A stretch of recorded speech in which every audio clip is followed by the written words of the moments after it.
FM Universitária 96,7, uma emissora da Universidade Federal do Piauí. ZYX 844, Rádio FM Universitária 96,7, uma emissora da Universidade Federal do Piauí. Diversidade, sustentabilidade, ecologia, cultura, comunicação, cidadania e muito mais. Toda sexta-feira às 18 horas na FM Universitária, o Educando Consciências. O programa da sua 96,7 que traz de forma interativa informação, discussão e conhecimento. Toda sexta-feira às 18 horas aqui na FM Universitária 96,7. Tire a mão da consciência e meta no cabaço da cabeça.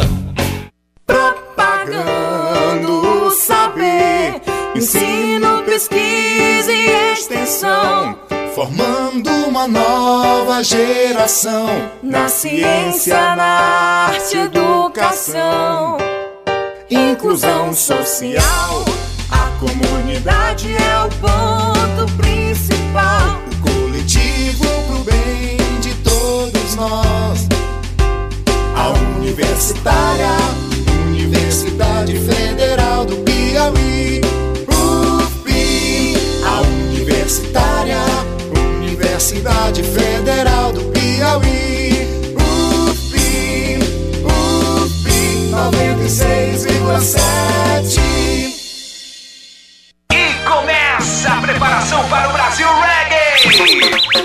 É sexta-feira, 13 de junho, às 22 horas, no Bar do Churu, o grande clássico Jaune, Full Reggae e Banda Coxá, na partida onde todos serão vitoriosos. Brasil Reggae, todos reunidos numa grande vibração. Jaune, Full Reggae e Banda Coxá, sexta-feira, 13 de junho, no Bar do Churu. Apoio FM Universitária.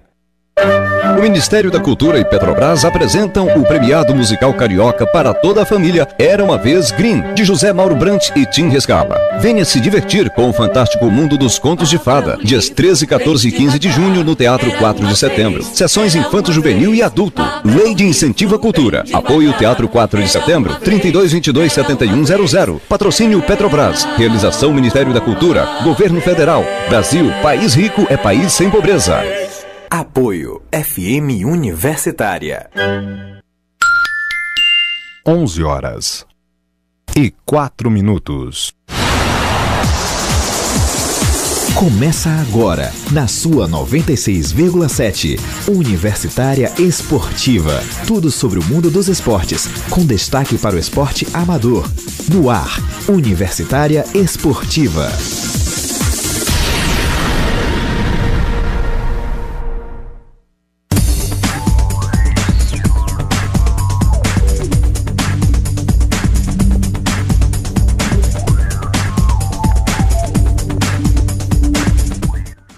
Bom dia, ouvintes! Começamos o nosso Universitária Esportiva de hoje, dia 12 de junho.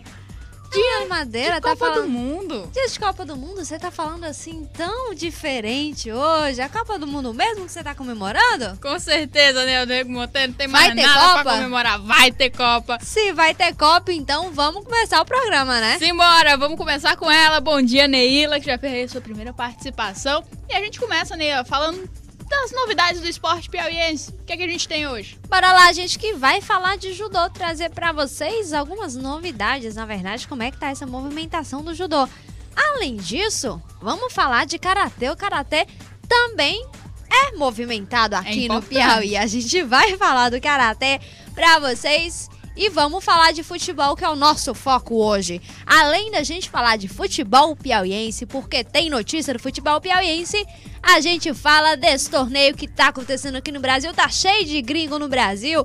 Os croatas vão entrar em campo primeiro, junto com os brasileiros. E claro que a gente vai falar dessa partida. E daqui a pouquinho, claro, tudo isso muito e muito mais, depois da gente dar aquele intervalo, preparar vocês. E com uma novidade hoje, que é o início aí do campeonato de travinha mais importante do mundo, a gente vai ter o apoio, o auxílio de Ruth Damaris. Das nossas comentaristas e oficiais, a Nando Matos, né? exatamente. A Nando Matos que prefere mais uma corrida de Fórmula 1, mas hoje ela vai falar de futebol daqui a pouquinho, depois do nosso rápido intervalo a gente volta.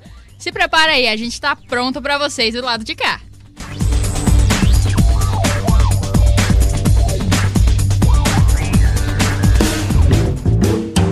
Todas as terças às 8 da noite você confere o programa M3. As jornalistas Clarissa Carvalho e Elisângela Carvalho trazem entrevistas, reportagens e muita polêmica ao vivo no seu rádio. Não perca, o M3 vai conquistar você. Programa M3, todas as terças às 8 da noite aqui, na sua FM Universitária, 96,7. Universitária Esportiva.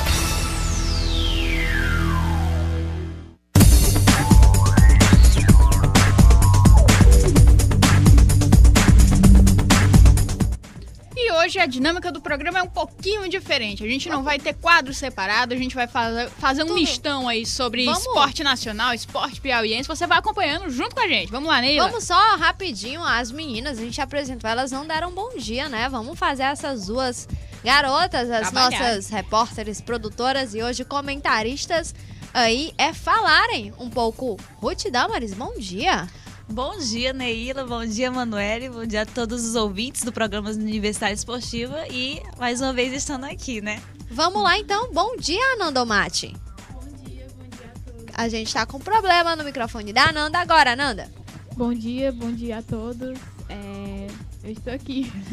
Vamos lá então, a gente já começou fazendo aí as apresentações e a gente começa então, vamos falar rapidinho sobre o esporte piauiense pra gente começar o nosso Universitária Esportiva como a gente gosta, falando do que é nosso. A gente vai falar de karatê, porque não pense aí que o karatê piauiense tá esquecido não, viu? Em maio, 5 atletas participaram do Campeonato Brasileiro e foram 5 medalhas conquistadas. E o cenário da modalidade tem revelado cada vez mais praticantes. Essa matéria é de Ruth Damaris.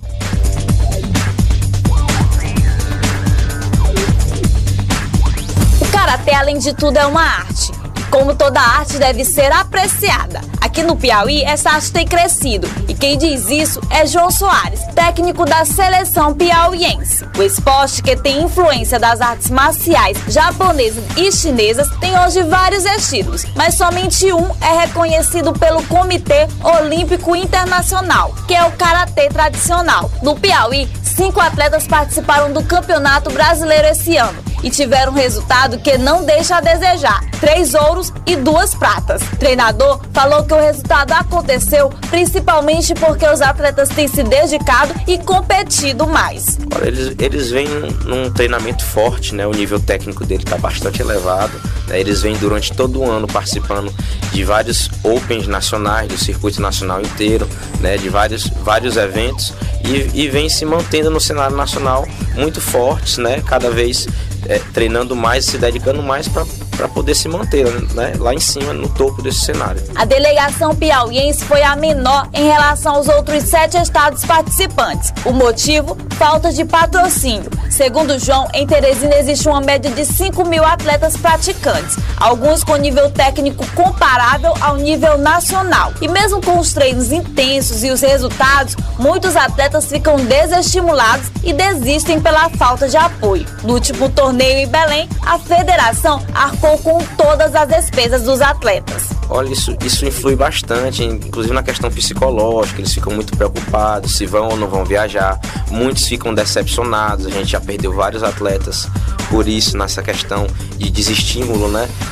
Que eles treinam durante muito tempo, durante o ano todo, e quando chega na hora da competição, na hora de representar o estado, né, eles não têm apoio e terminam ficando sem viajar. Como aconteceu no Campeonato Brasileiro, poucos conseguiram. As críticas também ficam pela quantidade de estilos e associações que surgiram e surgem no estado, o que acaba dividindo o karatê. Nós temos várias entidades, né, de karatê no estado, né? Isso é uma pena porque divide muito o esporte, né? A gente já tem bastante adversários com relação à questão de apoio, né? Então eu acho que se todos se unissem, ficaria bem melhor a representatividade, o karatê mostraria sua força, mostraria seu nível, se todos se unissem numa só entidade. Mesmo com tantos problemas, os karatecas piauienses prometem não parar. Por isso, os atletas já se preparam para o circuito nacional em outubro. Ruth Damaris para a Universitária Esportiva.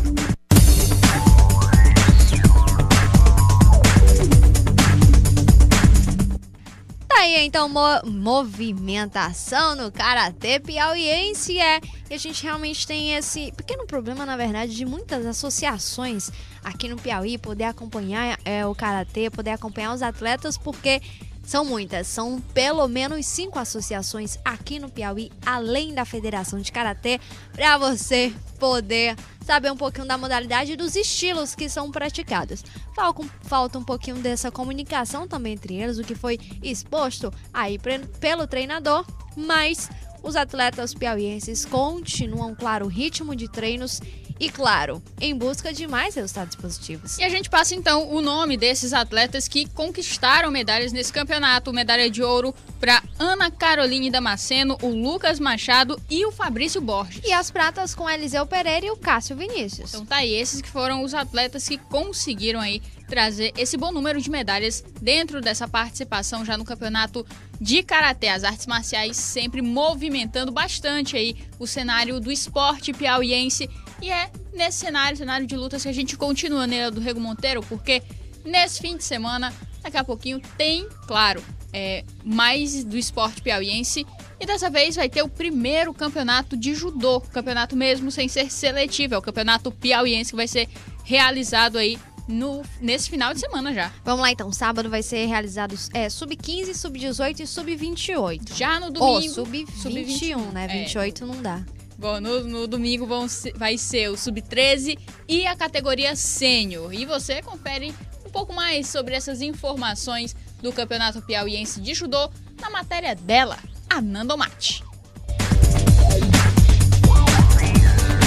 O Campeonato Piauiense de Judô acontece nesse final de semana, com as competições do Sub-15, Sub-18 e Sub-21 no sábado e o Sub-13 e Sênior no domingo. O professor e um dos organizadores do evento, Queiroz Filho, conta um pouco de como será a competição. Piauiense oficial, nós não fazemos eventos nas categorias de 7 a 10 anos. Né? Esses campeonatos a gente deixa só realmente para as Copas, como já aconteceu no começo do ano, Troféu Mamãe.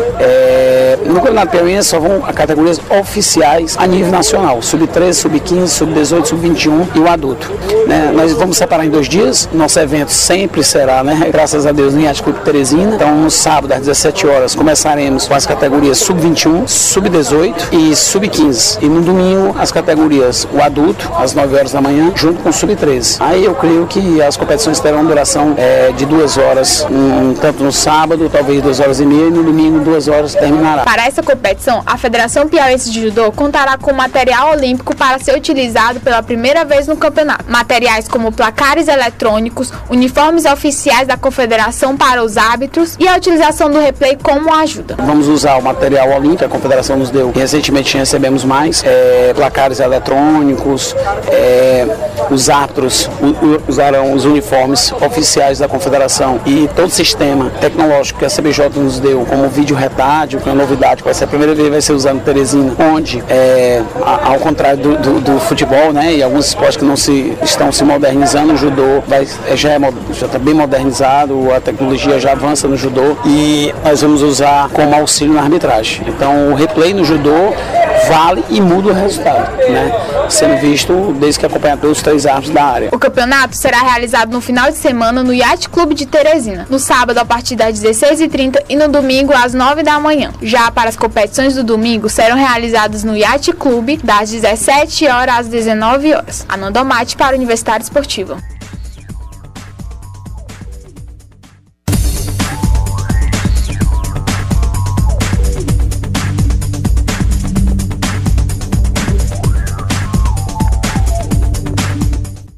Então, lembrando que é esse campeonato piauiense seletiva para o Sub-13 e para o Sub-15 no Campeonato Brasileiro. A Ananda que tem acompanhado também os treinos desse pessoal do judô. Aí, Ananda, como é que tá a movimentação também para esse torneio? Esse que não deve ser o único torneio de judô daqui para frente, né? Bom dia de novo, Ananda. Bom dia a todos. É verdade, não é o único torneio, né? Mas foi o primeiro sendo realizado esse ano.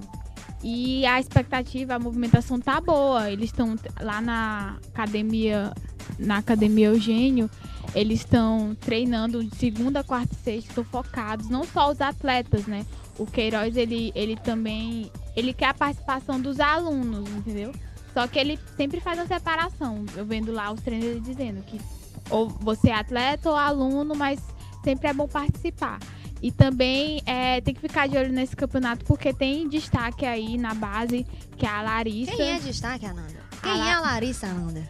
A Larissa, que ela é do Sub-15, ela já é um destaque na categoria dela. O Queiroz tá botando muita expectativa nela, né?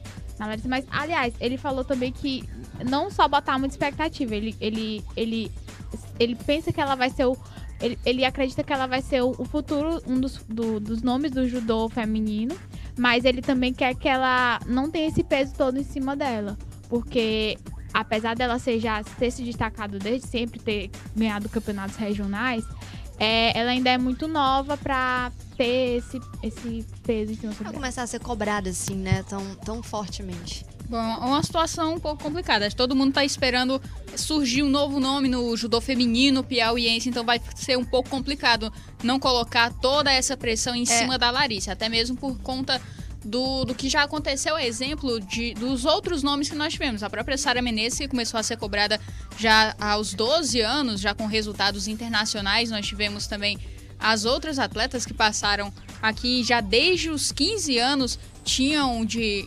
trazer aquele resultado, estavam sempre na mira da mídia, sempre sendo realmente colocadas como a esperança do esporte piauiense. E agora tem a Larissa. A gente teve a Helenilda, que é sub-13, está subindo de categoria agora, e foi apontada já como a futura Sara Menezes. Então já é um peso muito grande, é uma responsabilidade muito grande. A Larissa tá vindo assim pelas beiradas, tá se destacando, tá conseguindo seus resultados, mas daqui a pouco é quase que impossível que essa pressão não recaia sobre os ombros dela. Complicado, né? A gente dá uma pressão, principalmente essas garotas são novas, assim como aconteceu com a Sara, mas a pressão nelas é maior ainda. A Sara não tinha uma referência dentro do estado na época que pudesse chegar e dizer, você tem que chegar até ela. Essas minas não, agora tem. Vocês estão sendo chamadas já, vão começar a ser mais pressionadas ainda por ter a Sara. E de uma certa forma, né? A gente tinha no estado atletas que começaram muito próximos, ou a Sara que acompanhou o que foi que foram alguns dos fenômenos, que foi Luciana Caldas, que foi um dos destaques do judô piauiense, e a Aline Coutinho, com quem Sara também dividiu, tá dentre outros nomes de atletas, mas essas duas, de uma forma especial, acabaram se destacando, chegaram mais longe em campeonatos internacionais. A Aline Coutinho chegou até mesmo a ser convocada para a seleção brasileira. E só fazendo uma correção aqui, a Larissa é do Sub-13, tá? Sub-13, não Sub-15. Então tá aí, Larissa e Helenilda, que estão basicamente na mesma categoria, são as duas grandes esperanças dessa base do judô piauiense feminino.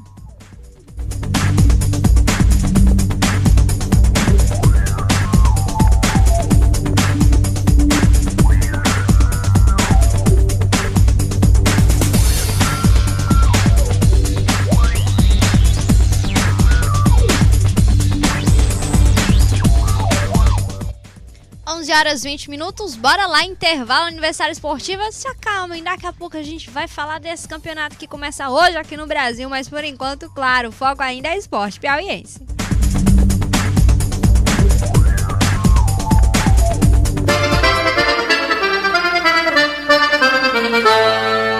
Ô menino, me traz aí 2 folhas de lixa pra eu remedar os pés do povo dançando uma sala de reboco ao som da sanfona de Dominguinho. Aí, seu Lu! Parece que eu tô vendo o Zé Marculino falando assim: matou-me. Só se for de alegria.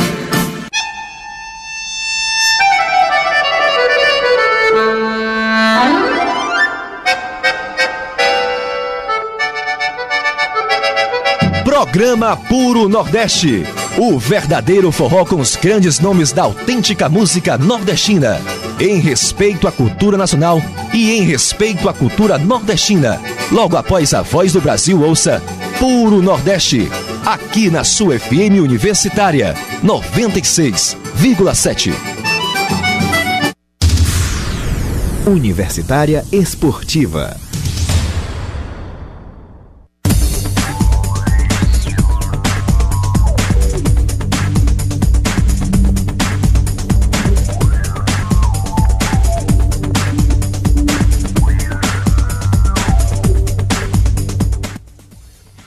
Horas 21 minutos, estamos de volta. Vamos falar de boxe? Vamos falar de boxe. Vamos lá, Neila. Bora lá, a gente está tendo uma semana especial do Universitário Esportiva também no boxe. Agora teremos material sobre ainda terceira etapa do campeonato, tá? Vamos falar de mais uma equipe. A equipe Combat Center, que levou aí 3 atletas para a competição e teve o êxito de apenas uma luta com o Jason Eduardo na categoria meio médio. Material agora completo com Anando Mate.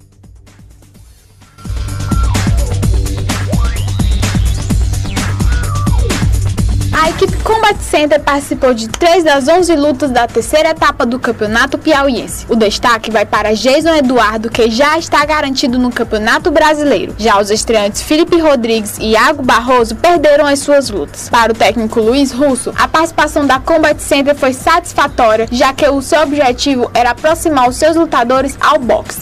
Eu acho que foi muito boa, apesar do Felipe e o Iago ter perdido a luta, mas eles entraram para a participação, para aprender como é que se luta pela primeira vez e tudo. Já o Jason não, o Jason ganhou a primeira, ganhou a segunda e, como sempre, ele está participando dos campeonatos e está ganhando, está dando bons resultados. A rapaziada mais nova, eu não cobrei nada deles, eu queria que ele participasse para poder criar um psicológico de luta, psicológico de ringue, né, como se movimentar e ter o prazer de lutar, para saber como é que é realmente uma luta real, em vez de só treino. O pugilista Jason Eduardo venceu as 3 etapas. Ele já havia se classificado na segunda etapa e na terceira venceu Rafael Christian na categoria meio médio. O técnico Luiz Russo reforça que a preparação para o brasileiro será focar o atleta somente no boxe. Bom, agora a gente vai fazer uma preparação focada para o boxe, que ele treina também muito Muay Thai, mas ele gosta muito do boxe, a gente vai fazer um treinamento específico para o boxe. Agora eu vou eliminar as outras artes e ele vai ficar só no boxe. Ele vai fazer um trabalho com musculação, com treinamento cardiovascular, ele vai fazer um treinamento próprio para a luta mesmo, então vai ser um coisa bem focado, né? Pegar o ritmo do campeonato nacional, que é diferente do estadual. Além de Jason Eduardo, Francisco Gregório, Gateson Nascimento e Rafael Franco, todos da equipe Combat Center se classificaram ainda na segunda etapa para o Campeonato Brasileiro. Anando Mate para a Universitária Esportiva.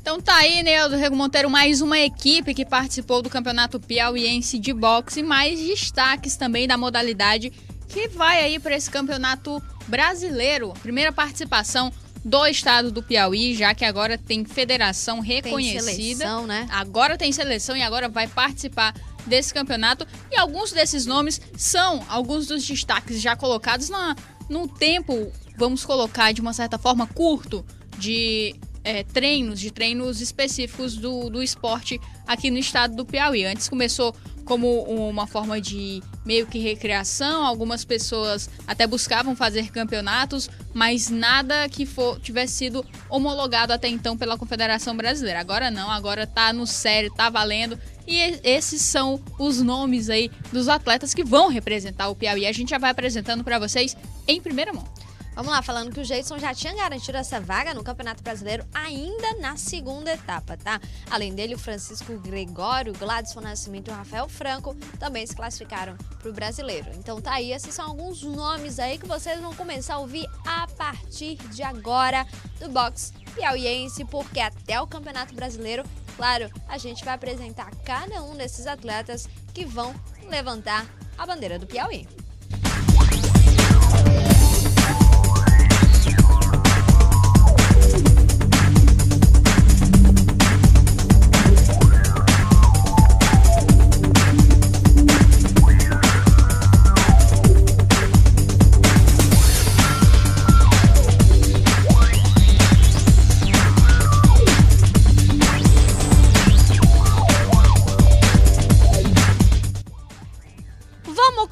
já entrar nesse clima de vez? Nesse clima aí que tá rodando o Brasil inteiro? Simbora, tem campeonato de travinha mundial aqui no Brasil.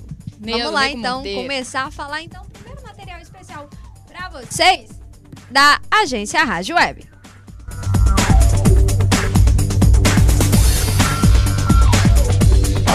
Contagem regressiva. Notícias e curiosidades sobre a Copa do Mundo no Brasil. O Brasil é o único país que participou de todos os mundiais. Nas 19 partidas que marcaram a estreia brasileira em Copas do Mundo, a seleção canarinho venceu 15 vezes, empatou 2 e perdeu apenas 2 jogos, justamente nos primeiros mundiais de 1930 no Uruguai e de 34 na Itália. Se o retrospecto brasileiro já é favorável, a chance de vitória no primeiro jogo se torna ainda mais forte, uma vez que nunca na história das Copas o país sede perdeu a primeira partida. Nas últimas 8 Copas, o Brasil estreou com vitória, sendo que em 2006, na Alemanha, o adversário era o mesmo desta quinta-feira, a Croácia. Fora de campo, tudo aponta para o triunfo brasileiro. Falta agora a equipe de Felipão confirmar o favoritismo para estrear com o pé direito rumo ao hexacampeonato. Contagem regressiva. Produção e apresentação Christian Feula e Rafael Ferri. Edição Mariana de Freitas.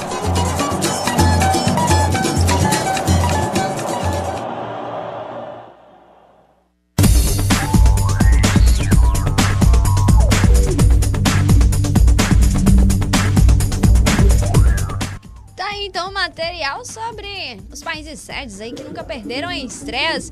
E dia já começando esse campeonato aqui no Brasil, a gente tem que falar com ele, que há muito tempo não aparece por aqui. Tava merecendo voltar. Bom dia, Matheus Boaventura.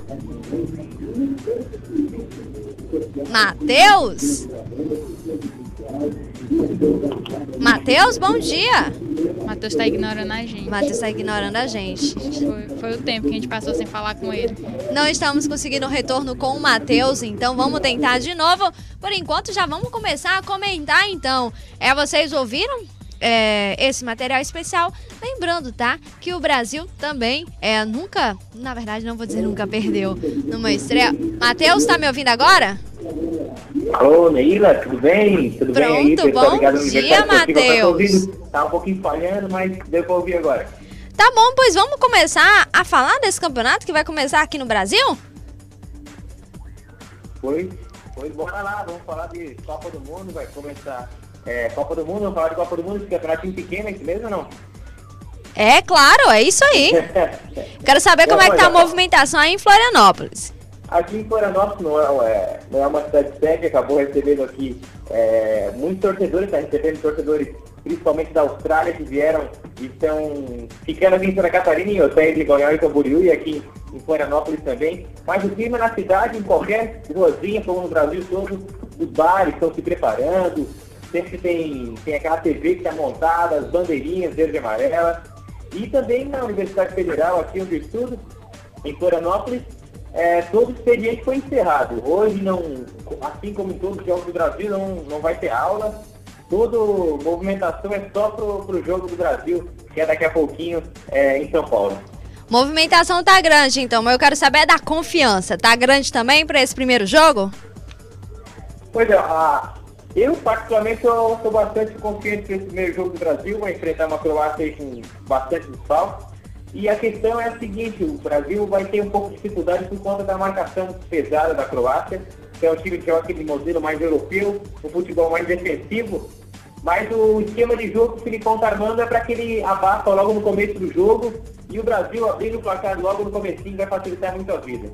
Claro que se levar um segundo tempo 0-0 ou algum outro empate, que eu acredito que possa acontecer, o nervosismo pode bater, mas eu acho que a equipe está preparada e vai conseguir a vitória aí nesse primeiro jogo. Assim como foi na Copa de 2002, eu acredito que a seleção venha numa crescente também nessa Copa. Talvez não faça um jogo espetacular hoje, mas que vai ir numa crescente durante o campeonato até o final.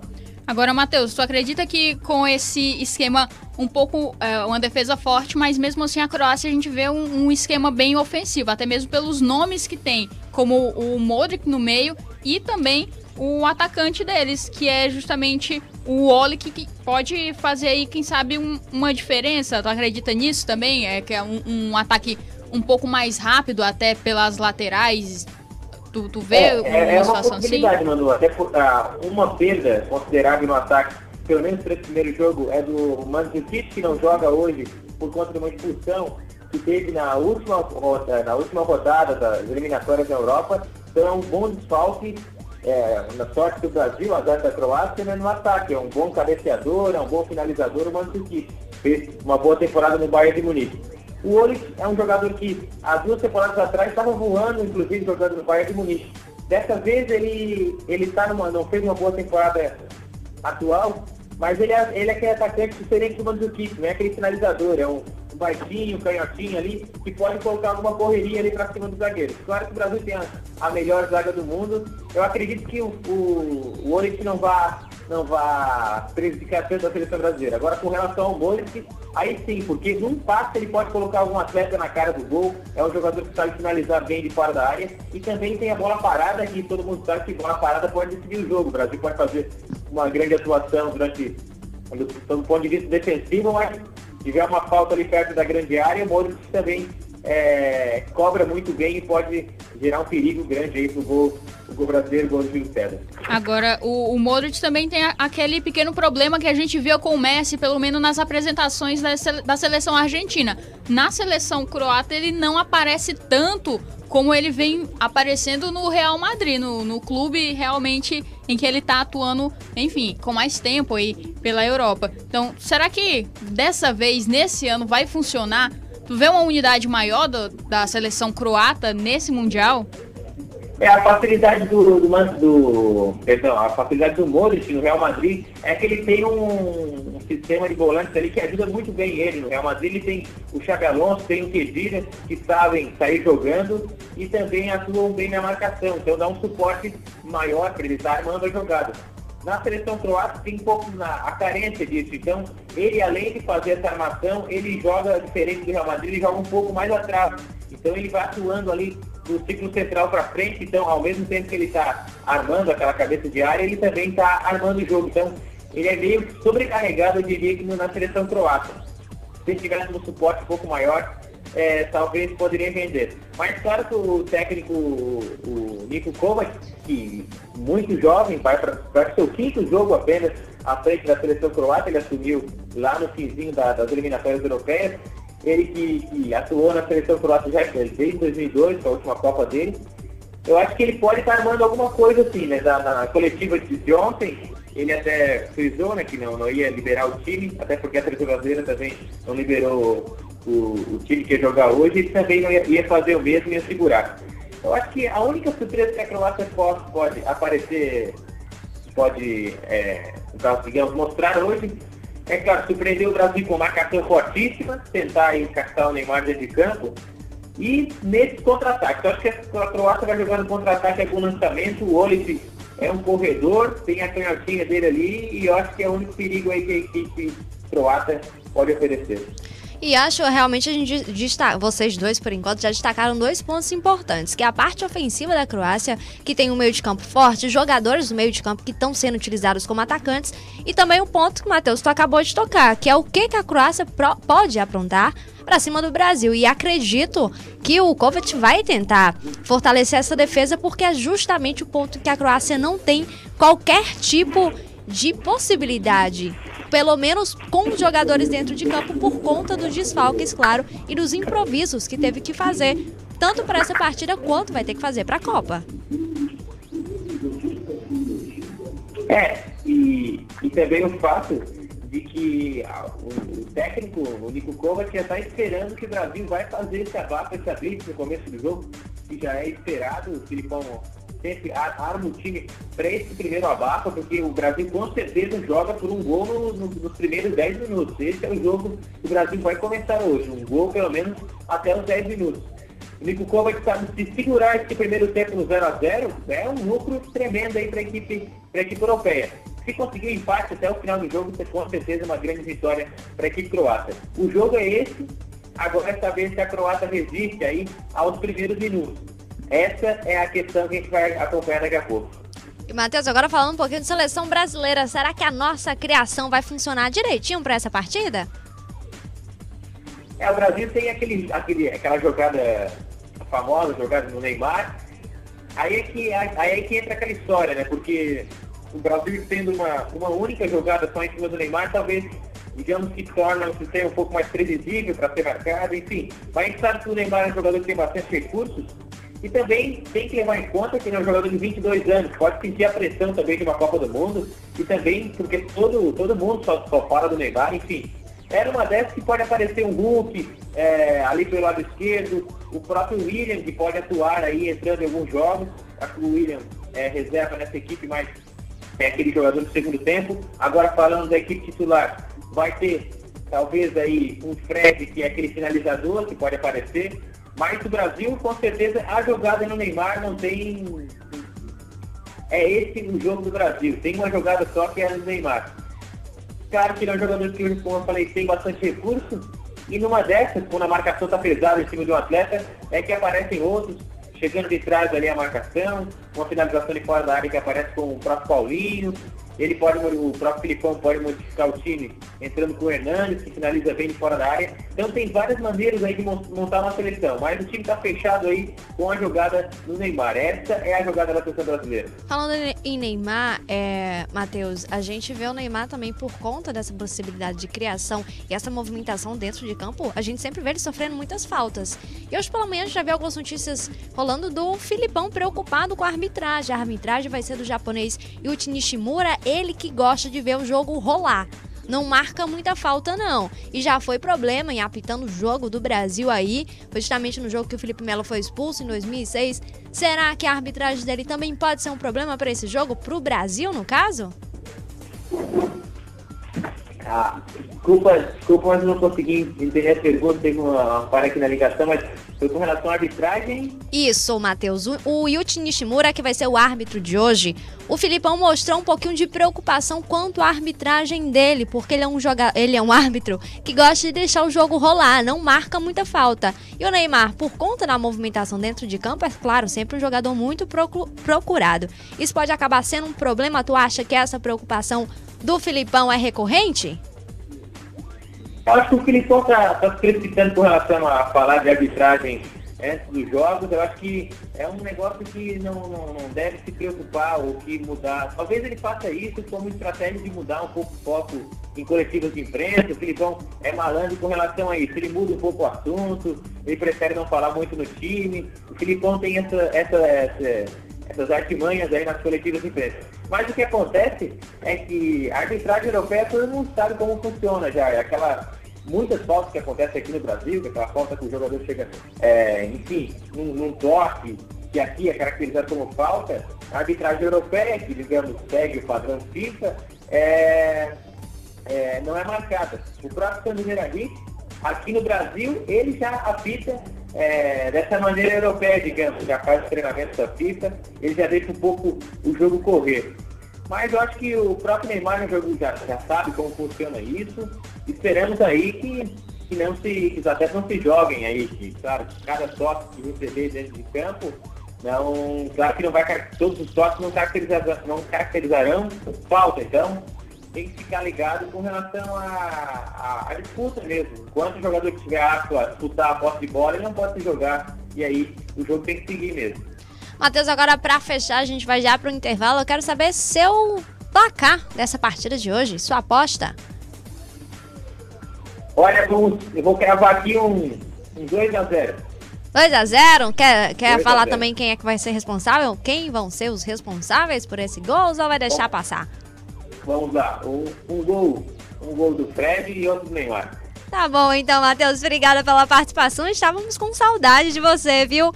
Aproveite a quinta-feira e, claro, ótimo final de semana. Igualmente, um ótimo final de semana para todo mundo, uma boa Copa. Estávamos com saudade também, que aqui tá uma correria também aqui, muitos trabalhos, enfim. Mas muito bacana estar sempre conversando com vocês, é sempre um prazer. Tá, então aí participação de Matheus Boaventura, direto de Florianópolis, contando como é que tá um pouquinho o clima lá pelo sul, clima de Copa, tá? Pelo sul do país. e comentando com a gente, opinando um pouquinho sobre essa partida de abertura desse campeonato que tá acontecendo aqui no Brasil. Tá cheio de gente de fora aqui no Brasil pra acompanhar esse torneio que vai acontecer. 11h41, hora de intervalo no Aniversário Esportivo. A gente volta daqui a pouco pra vocês.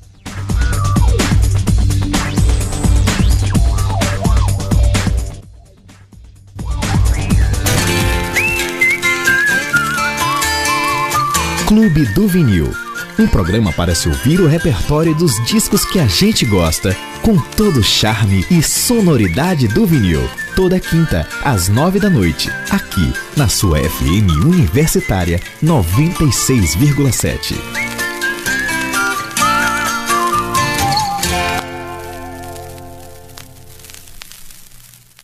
Universitária Esportiva, na sua FM Universitária 96,7.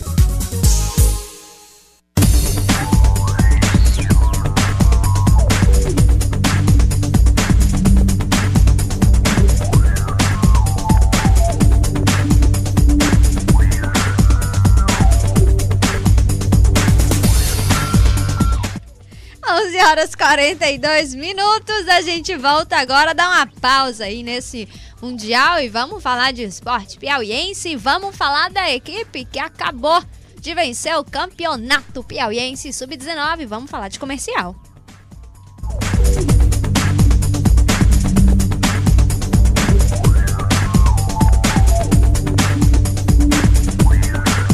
Jejum de 4 anos sem conquistar títulos, o Comercial tem a taça do Sub-19 como um divisor de água. A equipe que estava há 2 anos sem disputar competições, agora tem vaga garantida na Copa São Paulo de Futebol Júnior de 2015. O técnico Brinquedo fala do título inédito. O Comercial mais uma vez fez história, com 3 títulos agora, né? Um do profissional, 2010, teve o da segunda divisão e agora o Sub-19, 2014. Da primeira vez participando do Campeonato Piauiense Sub-19, um título inédito para Campo Maior. E agora a expectativa é essa oportunidade que vai surgir, espero que sim, é a Copa Nordeste lá em Pernambuco.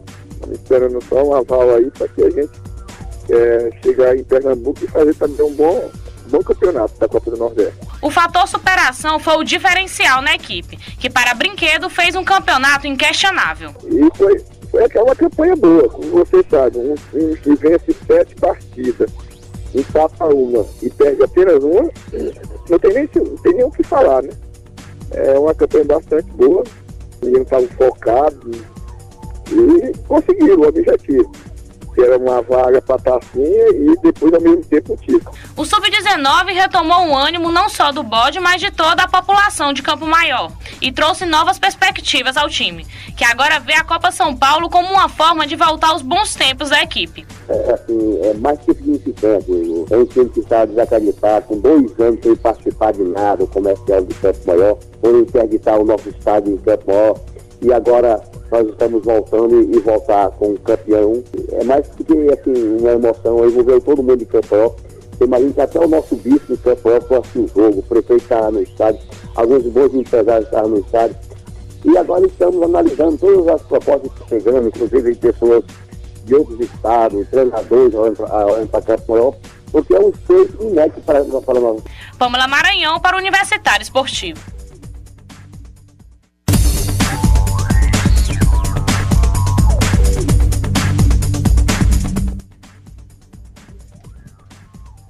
Tá aí então o Comercial que conquistou o primeiro título aí de campeonato Sub-19, tá? Também o primeiro time do interior a fazer isso. Vou rapidinho só cortar antes da Ruth Damares e da Ananda Omati entrarem com os comentários. Vou mandar um abraço no mês especial e, claro, um Feliz Dia dos Namorados pro casal que tá ouvindo a gente, o Cairo Amaral e a Amanda Santos, lá de Parnaíba, estão ligados aqui no Aniversário Esportivo. O amor é lindo, mas o futebol piauiense tá um pouquinho mais bonito, né, do Rego Monteiro, porque agora a gente vai ter o comentário delas. Elas que geralmente vocês só escutam em alguns minutos aqui pelo Universitário Esportiva. Agora o programa vai estar na mão delas, da Ananda Omati, da Ruth Damares, que acompanharam também um pouquinho da rotina do Sub-19, acompanharam alguns jogos e é quem podem falar, talvez até com mais propriedade aí, sobre essas equipes, começando pela equipe do Comercial, que passou esses 2 anos afastado do futebol piauiense, mas agora está voltando. Nando Mate, será que o Comercial volta com uma base reforçada e um time profissional também forte? Volta sim. Eu acredito que volta sim, porque conversando com o Brinquedo, né, quando a gente ia produzir material, eu falava justamente sobre isso, sobre essa questão do comercial, a base do comercial ajudar, quem sabe, no time profissional pro próximo ano. E ele acreditava sim, até porque foi um time que apresentou um nível técnico, um bom de rendimento, quase que no primeiro, terminava a primeira, antes das semifinais, terminava com 100% de aproveitamento, né? Perdeu justamente pro 4 de julho, em uma das rodadas, e venceu o Piauí, né? Se classificando na semifinal, mas quase que ele terminava com 100% de aproveitamento, e foi um time, assim, absoluto, disparado de destaque no Campeonato Sub-19. Ruth Dâmaras, nenhum comentário pra fazer? Pois é, essa questão de ser usado pro time profissional do próximo ano é uma situação parecida com o do Picos, só que você vê rendimentos diferentes. Enquanto o Picos foi eliminado ainda na fase de grupos, não teve um bom rendimento nesse campeonato sub-19. O Comercial já entrou, parece que querendo o título e mostrando uma boa base, mostrando um bom desempenho dentro de campo. Então, realmente, e derrotando o 4 de julho, que o 4 de julho também estava mostrando um bom rendimento, estava mostrando para o que tinha vindo para esse campeonato sub-19. E eu acho que se manter esse time para o próximo ano, deve fazer só umas reformulações, deve jogar o Campeonato Piauiense. É a possibilidade, né? Porque o Comercial também acabou, depois de 2 anos fora do campeonato profissional, acabou não mantendo uma base. Aí o time, na verdade, ficou inativo durante esse período. Então, por conta disso, a gente vê o time sub-19 como uma possibilidade. Se o time for disputar o Campeonato Piauiense Profissional, que vocês vão saber amanhã, vocês vão saber o que vai acontecer com o Comercial. Porque a equipe é aquele problema de ter que mandar documentação para se garantir no campeonato profissional do próximo ano. Senão, o time teria que disputar o campeonato piauiense da segunda divisão, que está com as inscrições abertas. A gente está esperando essa definição. Já conversamos aí com a diretoria do Comercial, mas vocês vão saber só amanhã mesmo, claro, no nosso material. Mas é a possibilidade. Vai ser difícil o Comercial ir atrás de jogadores para montar um elenco, aí iniciar uma estrutura capaz, claro, trazer reforços, alguns nomes aí fortes para poder ter um time competitivo. Mas boa parte dos jogadores deve sim ser esses garotos aí que participaram dessa campanha do Sub-19 e que vão estar na copinha do próximo ano. Destaque pro Wellington, claro, o Wellington que foi artilheiro desse campeonato piauiense. Não só o Wellington, mas também todo o conjunto dessa equipe do Comercial e também do 4 de julho, que daqui a pouco a gente vai destacar, mas realmente uma boa safra de novos jogadores, mais uma vez iniciando pelo interior do estado. Nós vimos também algumas bases que foram muito fortes aqui na capital, mas novamente a hegemonia, vamos dizer, do campeonato começou a atender para o interior do estado. Então, a gente já teve um 4 de julho que conseguiu destacar uma base inteira para esse campeonato profissional. A equipe do Piauí também conseguiu isso com o trabalho feito na base. A equipe do River teve dois jogadores que foram integrados nessa base, de 2 a 3 jogadores. O Juan, que já era da base da equipe do River, mas já havia subido para o profissional, e mais 2 jogadores que acabaram aparecendo nesse segundo turno. A equipe do Flamengo não revelou tantos atletas assim da base, não puxou tantos atletas para o profissional. A exemplo do que vem acontecendo já no interior. E agora a gente tem a equipe do Comercial que voltou a se montar pela base. E, claro, o resultado que a gente espera é que faça, pelo menos, volte a se inscrever no Campeonato Piauiense, mesmo da segunda divisão, mas também com um elenco forte, até já testando, quem sabe, ou essa base do Sub-19 ou uma base para o Sub-23, que pode ser o pontapé inicial para formação do time profissional, que pode vir a subir nesse próximo campeonato. É esperar para ver se essa inscrição vai ser confirmada tanto do Comercial quanto das outras equipes que também estão aptas a disputar essa segunda divisão do Campeonato Piauiense, se dessa vez o campeonato não vai ser esvaziado como aconteceu no ano passado.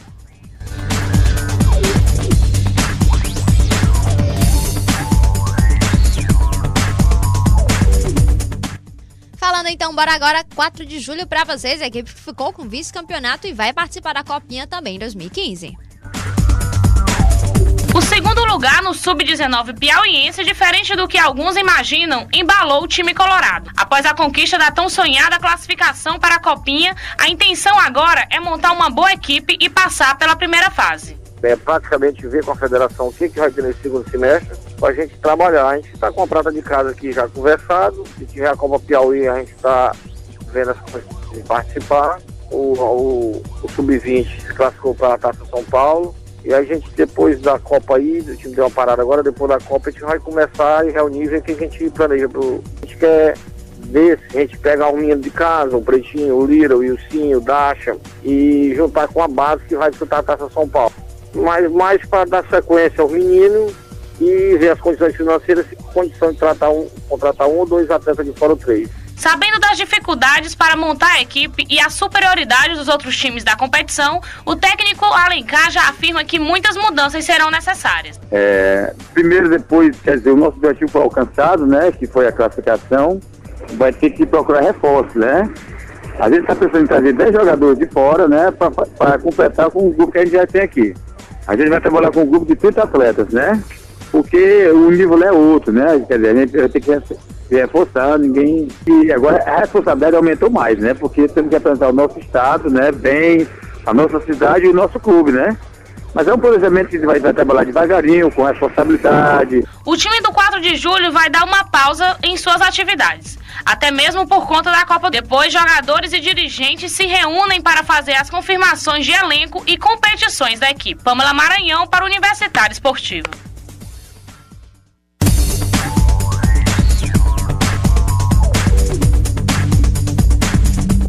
Tá aí, pausa no 4 de julho também, mas o Alencar prometeu também um bom preparo dessa equipe pra Copinha. Copinha que é um torneio importante. E esse ano teremos 2 equipes do interior do Piauí participando desse torneio. 11 horas e 53 minutos já, só faltam 7 minutos pro programa terminar. E, Emanuele Madeira, eu tô sentindo aí que a Nandomate e Ruth Dama, eles participaram muito pouco desse programa. Com certeza, Nel do Rego Monteiro. Vamos começar o Trava-Línguas? Vamos começar porque elas se prepararam pra poder fazer isso. Treinaram durante todo esse período aí, antes da Copa. E agora elas vão colocar em prática, elas vão fazer pra vocês, vão falar pra vocês, ouvintes, vocês que estão ansiosos já no clima aí desse campeonato de travinha mundial.